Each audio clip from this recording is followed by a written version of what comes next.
We're not going to answer the question about Mbuyiseni Ndlozi. You've got his number, and some of you talk to him. Call him. I'm not responsible for Mbuyiseni Ndlozi. 90% of the people who were here, who expected to be here, are here. That's what matters. Whoever is not here was not supposed to be here from the beginning. So you can't be black conscious and kill people in Marigan. We're not fighting. They left the building of the employer. They left it. They left it because you will say they are disturbing the business here, they are a threat to property. They left it and went to stay on a mountain. And a black conscious leader takes guns and go and shoot them at the mountain. When they are away from the establishment's property. So the feast must fall, gets shot at. And what is even more worse, a lie that he has introduced free higher education. That there was a year where he announced that from next year there's going to be free higher education, wara.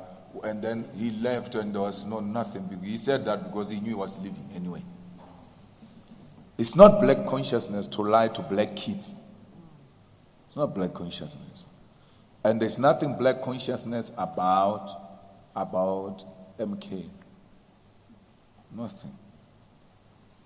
So Progressive Caucus is a name we are given to each other in Parliament for convenience sake. That if there are issues that we want to lobby, these are the first people we start with.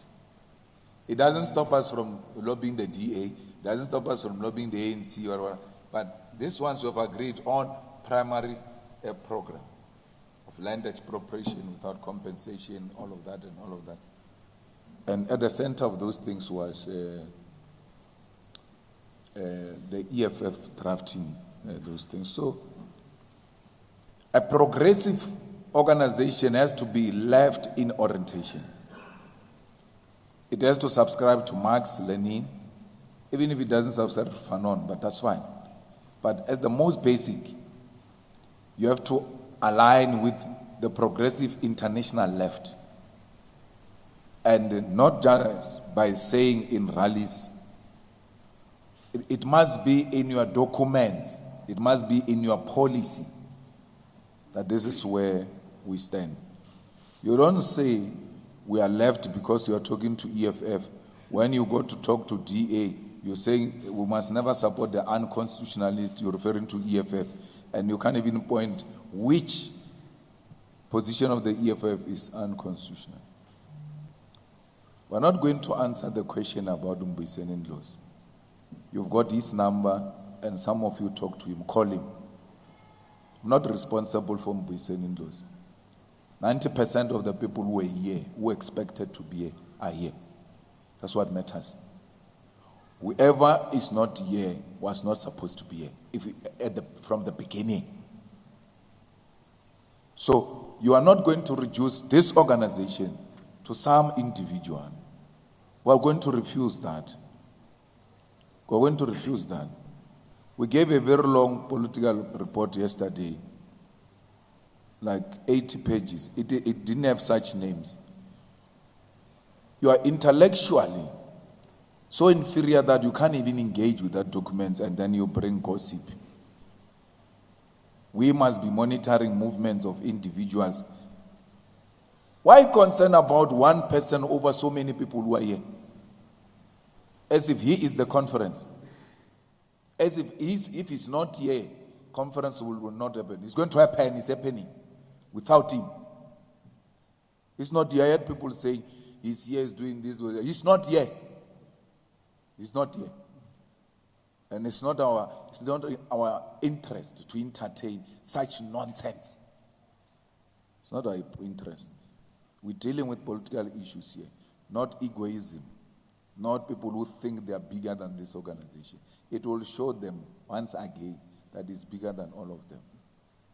So we as a matter of principle, SG and policy position, we're no longer going to answer any nonsense about Mbuyiseni Ndlozi.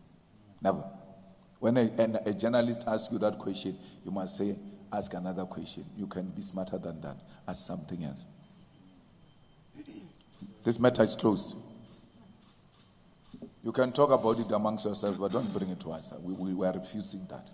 Don't do that. Don't reduce the whole ideological political report to Sunday world gossip, because that's what they thrive on. And we know what is the relationship of Sunday world, its owners and Mbuyiseni Ndlozi. We don't want to talk about it. Don't push us. Don't push us. We know Mbuyiseni Ndlozi's friendship with the owner of Sunday World. And by that extension, we know his relationship with Sunday World, which we can easily describe without any fear. No one can do anything about it. No one. I spoke about all the officials. There's another problem of factionalism and selective hearing. I thanked the national chairperson. I thanked the officials. I thanked the national chairperson, and I thanked the DSG. Then I went into town about the SG, and I went to town about the TG. So to say I didn't thank them is dishonest. You know, I mentioned them. Yes. Even my family, I mentioned it in passing. You wanted me to mention it in detail and call them by name. Matumi Mashatula, Tsepomalema. I said my family. And then in the family, I went out to thank my wife. But you can't come here and say I didn't thank my family. So, as you speak, there's areas where you put emphasis on. And you guys, I don't know why you're being like this, because I thought you'll be feeling sorry for yourself. Because I was there speaking to you for 3 hours, 40 minutes. You want to add another 2 names. You must know each name is a minimum of 10 minutes. So every time you say you didn't include what you must know, it's likely to take 40 minutes, that subject alone. So if you wanted me to just go to town about everyone, would have taken the whole day with CCT members, because if I go to town with all of you here, then another question is going to be, we heard you about officials, but what about CCT members? Are you not happy with them? I thanked them. Thanked the ground forces. And then someone is going to say, why not thanking Vuyana? For what?